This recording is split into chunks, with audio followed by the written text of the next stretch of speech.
Gold, trusted gold buyers. మీరు తాకట్టు పెట్టిన బంగారాన్ని విడిపించి ఈ రోజు ఉన్న మార్కెట్ ధరకు కొనబడను.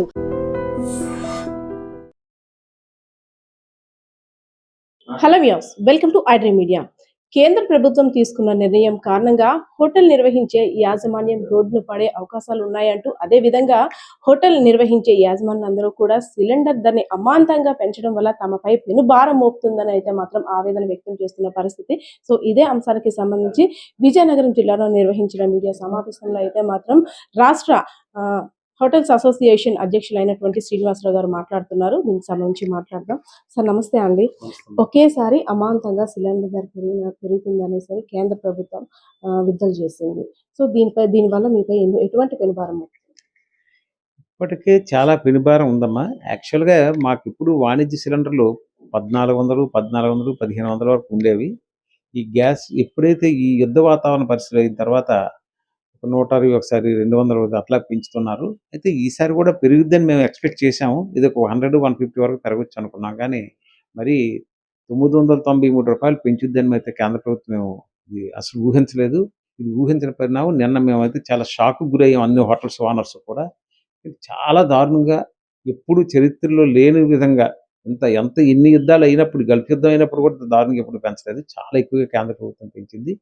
ఇది అన్ని రంగాల మీద చేయవలసింది, ఓన్లీ ఈ హోటల్ రంగం మీద ఈ పెంచడం వల్ల విపరీతమైనటువంటి మేము అభద్రతా భావానికి లోనై ఉన్నాము. ఇది చాలా కష్టకర పరిస్థితిలో ఉన్నాం ప్రజెంట్ సిచ్యువేషన్. అంటే నిత్యావసర ధరలు పెరుగుదల ఒకవైపు, మరోపక్క అదేవిధంగా సిలిండర్ రేట్ కూడా అమాంతం పెరిగిపోయింది.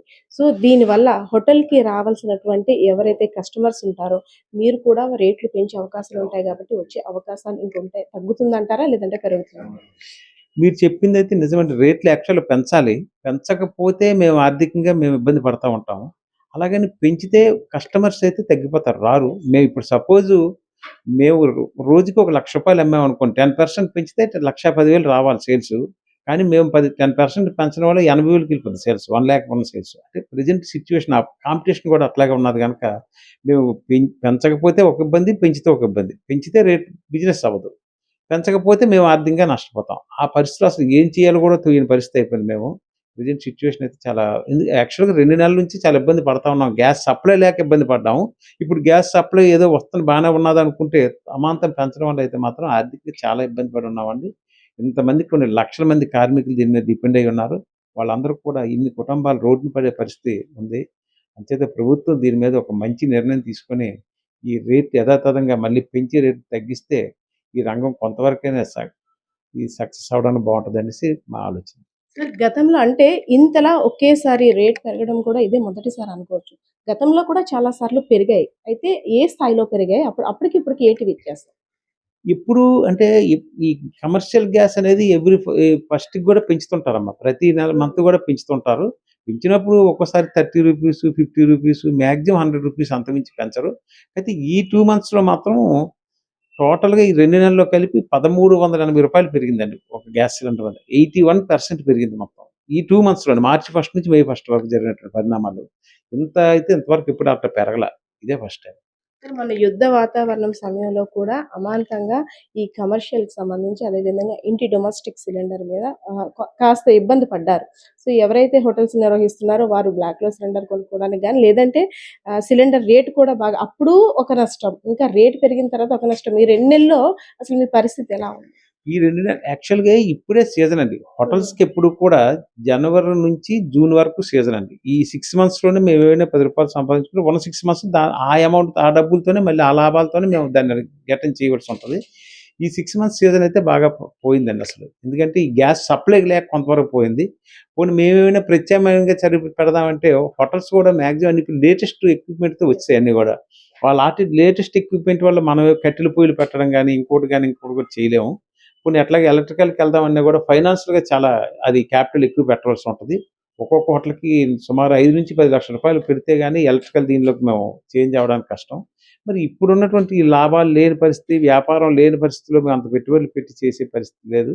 అంచేత ఒక విధంగా భయమేస్తుంది. హోటల్ మూసే పరిస్థితి వస్తదేమో అనేటువంటి పరిస్థితి ఉంది ఇప్పుడున్న దీనిలో. ఎందుకంటే ఒక బడ్జెట్ హోటల్‌కి వచ్చేసరికి నెలకి ₹1,00,000 ఎక్స్‌పెండిచర్ పెరుగుతుంది. నిన్నటి నుంచి ఈ గ్యాస్ నిన్న పెరిగిన రేట్లు పెట్టినట్టు. ఆ పరిస్థితిలో కొంచెం ముందుకెళ్ళడం కష్టం. అది ప్రభుత్వం సహకరించకపోతే మాత్రం ఈ రంగం అయితే కుదేలైపోవడం అయితే చాలా ఇబ్బందిగా అంటే ఉంటుంది. కొన్ని అవసరాల నిమిత్తం పనుల మీద బయటికి వచ్చి ఫుడ్ తినేవారి సంఖ్య రోజు రోజుకి పెరుగుతుంది. సో, దానివల్ల ఏంటంటే సామాన్యుడికి నడ్డి విరిచేటట్టు అంటే నాట్ ఓన్లీ మీరు మాత్రమే కాదు. హోటల్‌కొచ్చి భోజనం చేయాలంటే గతంలో ఒక రూ. 100 జోబులో పెట్టుకొనొచ్చి కడుపు నిండా తృప్తిగా తినేసి వెళ్ళేవారు. ఈ సిలిండర్ రేట్ పెరగడం వల్ల సామాన్యుడు అంటే మీతో పాటు వచ్చే కస్టమర్స్ కూడా భారం పెరిగినట్టేనా? పెరిగిందండి. బాగా పెరిగింది. అదైతే నిజం. ఎందుకంటే ఇప్పుడు ఇంకా ఆ పరిస్థితి లేదండి ఇప్పుడు. ఇంకా రూ. 100కి ఇచ్చే పరిస్థితి కూడా లేదు. ఎందుకంటే నిత్యావసర వస్తువులు కూడా అలాగే పెరిగినాయి. ఎస్పెషల్లీ మన తెలుగు రాష్ట్రాల్లో మొన్న ఎప్పుడైతే పెట్రోల్, డీజిల్ మన ప్రాబ్లమ్ అయింది ఒక 1 వీకు. దానివల్ల ట్రాన్స్‌పోర్టేషన్ రేట్లు పెంచేసి నిత్యావసర వస్తువుల రేట్లు కూడా పెరగడం జరిగింది. అట్లాగే మేము సమ్మర్‌లో ఎప్పుడు కూడా సాలరీస్ పెంచుతాం ఎంప్లాయీస్ అందరికి కూడా ఈ సీజన్‌లోనే. అవి పెరిగినాయి, ఇవి పెరిగి ఇవన్నీ పెరగడం వల్ల అయితే మేము సామాన్యులకైతే సామాన్యమైనటువంటి కష్టం ప్రజలకు కూడా కష్టమైన పరిస్థితి ఇప్పుడు. వాళ్ళు కూడా వచ్చి ఆకలి తీర్చుకుని ఏదో మినిమమ్ అమౌంట్‌తో ఆకలి తీర్చుకునే పరిస్థితి అయితే ప్రెజెంట్ సిట్యుయేషన్ లేదు ఎక్కడ కూడా. అంటే వర్కర్స్ మీద కూడా ఈ భారం పడుతుందంటారా? అంటే ఎప్పుడైతే హోటల్స్ యజమానుల మీద ఈ భారం పడిందో, అందులో ఉండే వర్కర్స్ మీద కూడా సంఖ్య తగ్గే అవకాశం ఉంటుంది. ఎందుకంటే జీతాలు ఇవ్వడం గానీ, ఈ సిలిండర్స్ కమర్షియల్ సిలిండర్స్ మీద డబ్బులు ఇన్వెస్ట్ చేయడం గానీ, ఇవన్నీ కూడా ఒకంత భారమే కదా! ఉంటదండి. అది ఖచ్చితంగా వాళ్ళ మీదే ఉంటది. ఎందుకంటే మాకు ప్రత్యామ్నాయం అది ఒకటే ఉంది. ఒక్క ఎంప్లాయీస్‌ని మేము తగ్గించుకోగలిగితేనే మేము ఖర్చులు అది మీట్ అవ్వగలం. ఇప్పుడున్న ఎక్స్‌పెన్సెస్.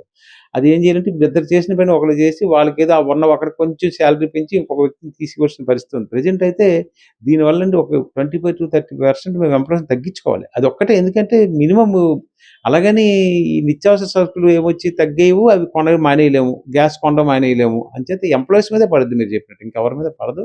మరి కస్టమర్ మీద కూడా కొంతవరకు పెరుగుద్దండి. ఎందుకంటే ఆ రేటు పెంచకపోతే ఆర్థికంగా మేము నష్టపోతాం. సో, కొత్తగా హోటల్స్ వ్యాపారం స్టార్ట్ చేయాలనుకునే వారికి అంటే, ఇప్పుడున్న పరిస్థితులకి అనుగుణంగా ఎప్పటికప్పుడు అప్‌డేట్ కూడా అవుతున్నారు. ఈ ఎలక్ట్రికల్‌కి సంబంధించి వినియోగం, ఎలక్ట్రికల్ స్టవ్స్ వినియోగం, అదేవిధంగా అటువైపు చూసుకోవడం ఇంక తప్పదు అంటారా? అది తప్పదండి. హ్మ్. అదే నెక్స్ట్ అదే ఉన్నది ఇంకేం లేదు. అది కొత్తగా చేసిన వాళ్ళు ఒకళ్ళే చేయగలరు వాళ్ళు. ఎందుకంటే అండి మినిమము ఒక 10,00,000 రూపీస్ అయినా పెడితే గాని ఎలక్ట్రికల్ చేంజ్ అవ్వడం కష్టము. రెండోది దానికి తగినట్టు పవర్ కూడా ఉండాలి మళ్ళీ. పవరు ఎందుకంటే ఒక 50 కేవీ, 60 కేవీ ఉంటే గాని ఏవి వర్క్ చేయవండి అవన్నీ. చాలా ఎక్కువ లోడ్ తీసుకుంటది అవన్నీ కూడా. మేము ఆల్రెడీ ఎందుకంటే దాని గురించి అన్నీ కనుక్కోవడం జరిగింది. కోయంబత్తూర్ అవన్నీ ఎళ్లి తిరిగి చూసి వచ్చాను కూడా నేను కూడాను. చాలా ఎక్కువ పవర్ కన్జంప్షన్ తీసుకుంటది. పెట్టుబడి కూడా ఎక్కువ. కాకపోతే కొత్త వాళ్ళు పెట్టొచ్చు. ఎందుకంటే వాళ్ళు ఆ క్యాపిటల్‌ని ఇప్పుడు వాళ్ళు స్టార్ట్ చేస్తారు గనక. పాత వాళ్ళు మారడం అనేదైతే కొంచెం కష్టమైన విషయం. ఫైనల్‌గా ప్రభుత్వానికి మీరు చేసే విజ్ఞప్తి. ఫైనల్‌గా మేము ప్రభుత్వానికి చేసేదేంటంటే అండి, కొంతవరకు ప్రభుత్వం మా వల్ల ప్రభుత్వం గూడా కొన్ని లక్షల రూపాయలు మేము గూడా టాక్స్‌లు కడతా ఉన్నాం గనక, ప్రభుత్వం ఈసారికి మాత్రం మాకు కనీస సబ్సిడీ ఏదో అంతో అంత ప్రభుత్వం భరించి, రేట్లు పెంచకుండా గ్యాసు మాకు పాత రేట్లు మొన్న 30th వరకు ఎంతవరకు ఉందో, ఆ రేట్ల వరకు ఒక 100, 150 పెంచినా పర్వాలేదు గానీ, మరీ రూ. 1000 పెంచడం అనేది అన్యాయం గనక, అదైతే మాత్రం ప్రభుత్వాన్ని మీ ద్వారా మేము రిక్వెస్ట్ చేస్తుందేంటంటే, ఆ రేట్లు పాత రేట్ల ప్రకారం మాకు గ్యాస్ ఇవ్వాల్సిందిగా మేము ప్రభుత్వాన్ని రిక్వెస్ట్ చేస్తున్నాం. Thank you. సో, రీసెంట్‌గా 6 నెలలుగా హోటల్ యజమానుల పరిస్థితి అయితే మాత్రం అయోమయ పరిస్థితుల్లోకి మారిపోయింది. ఎందుకంటే యుద్ధ వాతావరణం నేపథ్యంలో అనేక నష్టాలు చవిచూసాం. ఇంకా అది మర్చిపోకముందే అప్పుడే సిలిండర్ ధర అమాంతంగా పెంచేశారు. సో, ఇలాంటి నిర్ణయాల వల్ల సామాన్యుడి నడ్డి విరిచేటట్టుగా ఉంది కేంద్ర ప్రభుత్వం నిర్ణయం. అదేవిధంగా హోటల్‌కి వచ్చే వారి సంఖ్య ఇంకా రోజు రోజుకి కూడా తగ్గిపోయే అవకాశం ఉన్న నేపథ్యంలో మా యొక్క సమస్యపై ప్రభుత్వం దృష్టి సారించాలని కోరుకుంటున్న పరిస్థితి అయితే మాత్రం విజయనగరంలో కనిపిస్తా ఉంది. కెమెరా పర్సన్ బాలకృష్ణతో పద్మ, ఐడ్రీమ్ మీడియా.